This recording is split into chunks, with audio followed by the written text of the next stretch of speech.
Do not leave your kids alone in cars at night. My friend and I were walking home after a party. For context, we live in a not so good part of town. It was late at night, I believe around 22:30, and it had been raining.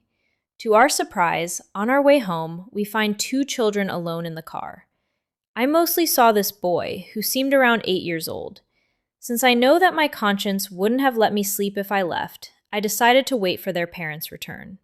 Almost 10 minutes had gone by. Meanwhile, the little boy had locked each door individually and turned off the car. Yes, the keys were in the ignition this whole time.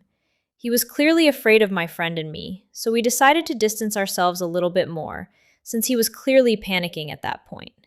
After waiting for a bit, I decided to say in a loud tone, "Children should not be left alone in cars in a neighborhood full of prostitutes and drug addicts," with the intent of someone hearing me and come check on their children. That's when his mom shows up and knocks on the child's window, asking him to unlock the door from the inside. I waited, looking at her, waiting for some kind of response. That's when she opened the passenger window and asked if I needed anything. I decided to answer her in a firm but calm voice that children should not be left alone in cars, especially at night. That's when she responded back to me. Since I could not understand, I moved closer to the passenger window.